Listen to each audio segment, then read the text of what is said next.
Cuida tumbadora y bongo, sabroso. Cuida tumbadora y bongo, sabroso.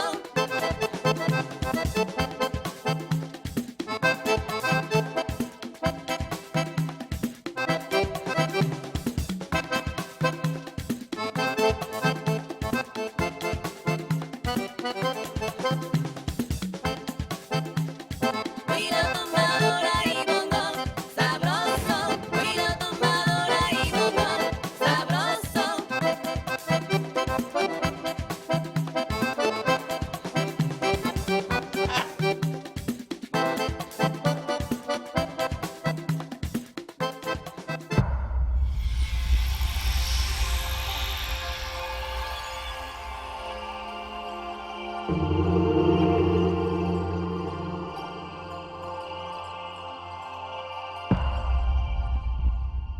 With the fourth biggest surface area of all the countries in South America, Colombia covers an area twice the size of France.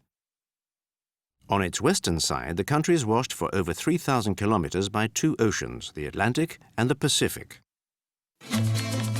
Lying at the northern extremity of the Cordillera of the Andes, Colombia's highest point rises to 5,800 meters. Thanks to the way its mountains reach into the clouds, Colombia has plentiful reserves of fresh water. They're among the largest on the planet. The rainy season swells the watercourses, many of which feed the Amazon basin, the largest in the world.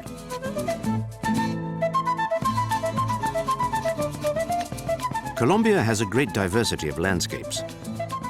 Plains wind between the mountains and sometimes open out into fertile plateaus.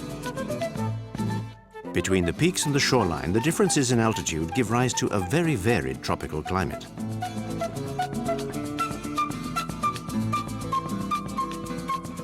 The vegetation has adapted itself to the climatic conditions. Colombia is one of the countries in the world that offers the widest biodiversity. Some plant species are very rare. Some still hide their secrets, while others are much more conspicuous, like the coca.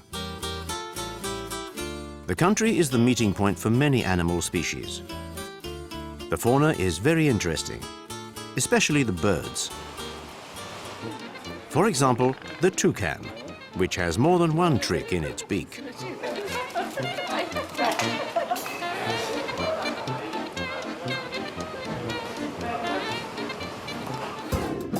In Colombia, several Amerindian civilizations mastered work in gold. They were at the origin of El Dorado, a mythical region where gold was said to be found in abundance. In the hope of reaching El Dorado and getting their hands on incomparable emeralds, the Spanish landed here at the beginning of the 16th century. The conquerors were horrified by certain cannibalistic peoples. They imposed the Catholic religion and their own institutions. The native people were mistreated and finally exterminated, to be replaced by Africans. Later, all Colombians rallied in support of the liberator, Simon Bolivar, in order to win their independence. Freedom and order are daily priorities in a country which for over 50 years has fought against a guerrilla war waged by rebel factions. In spite of tensions, Colombia has set up a presidential regime whereby the head of state is elected by universal suffrage.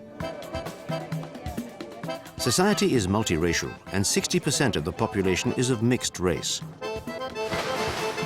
Descendants of the Spanish have melted into today's Colombia. Access to education is difficult in a system where 70% of the teaching is in the hands of the private sector. Colombia has long been considered as the most Catholic of Latin American countries, but this does not preclude the presence of other religions.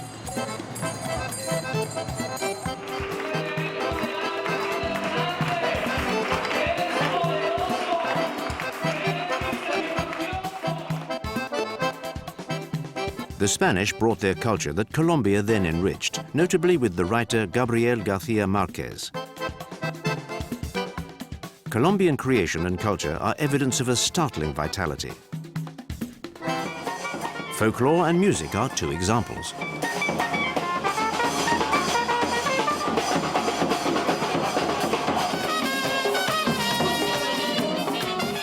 And the carnival is living proof.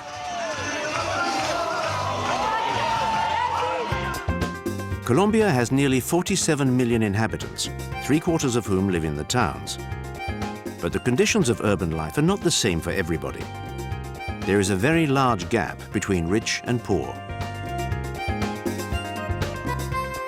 Colombia has generous reserves of oil. It is also a great exporter of coal and nickel.